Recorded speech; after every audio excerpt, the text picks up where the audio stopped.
കേരള കർഷക സംഘം കവളങ്ങാട് ഏരിയ സമ്മേളനം ചേർന്നു. ആവോലിച്ചാൽ ലിഫ്റ്റ് ഇറിഗേഷൻ പദ്ധതി പൂർത്തിയാക്കുക, 1972 വനം വന്യജീവി നിയമം ലഘൂകരിക്കുക തുടങ്ങിയ ആവശ്യങ്ങൾ യോഗം മുന്നോട്ട് വച്ചു.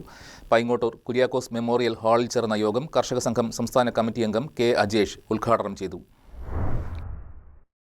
കോതമംഗലം മുനിസിപ്പാലിറ്റിയിലും കവളങ്ങാട്, കീരുമ്പാറ, പല്ലാരിമംഗലം പഞ്ചായത്തുകളുടെയും രൂക്ഷമായ കുടിവെള്ളക്ഷാമം പരിഹരിക്കാൻ പ്രാപ്തമായ ആവോലിച്ചാൽ ലിഫ്റ്റ് ഇറിഗേഷൻ പദ്ധതി അടിയന്തരമായി പൂർത്തീകരിക്കുക, 1972 കൊണ്ടുവന്ന വനം വന്യജീവി നിയമം ലഘൂകരിക്കുക, നിരന്തരമായി കൃഷിക്കും മനുഷ്യനും ഹാനിയായി മാറുന്ന മൃഗങ്ങളെ ആവശ്യമെങ്കിൽ കൊല്ലുന്നതിനുള്ള അധികാരം സംസ്ഥാന സർക്കാരിന് നൽകണമെന്നാവശ്യപ്പെട്ടുകൊണ്ട് 2025 നിയമസഭ പാസാക്കിയ നിയമത്തിൽ അടിയന്തരമായി കേന്ദ്ര സംസ്ഥാന സർക്കാരുകൾ ഇടപെടുക, വന്യജീവി ആക്രമണത്തിൽ കർഷകർക്കുണ്ടാകുന്ന നഷ്ടങ്ങൾക്ക് അടിയന്തര നഷ്ടപരിഹാരം അനുവദിച്ചു നൽകുക തുടങ്ങിയ ആവശ്യങ്ങളാണ് യോഗം മുന്നോട്ട് വച്ചത്.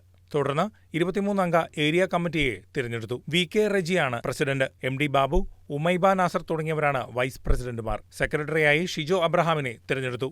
MM ഷിഹാബ്, KE ജോയി തുടങ്ങിയവരാണ് ജോയിന്റ് സെക്രട്ടറിമാർ. ട്രഷററായി PPA ലത്തീഫിനെ തിരഞ്ഞെടുത്തു. കർഷക സംഘം സംസ്ഥാന കമ്മിറ്റി അംഗം KA അജേഷ് ഉദ്ഘാടനം ചെയ്തു. കർഷക സംഘം ഏരിയ പ്രസിഡന്റ് അഡ്വക്കേറ്റ് AR അനി അധ്യക്ഷത വഹിച്ചു. കർഷക സംഘം സംസ്ഥാന കമ്മിറ്റി അംഗം മിനി ഗോപി, ജില്ലാ കമ്മിറ്റി അംഗങ്ങളായ TK മോഹനൻ, PP അജിത് കുമാർ തുടങ്ങിയവർ പങ്കെടുത്തു.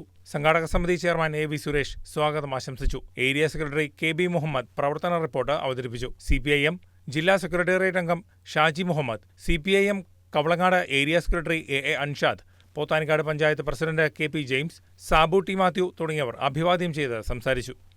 News desk KCV news.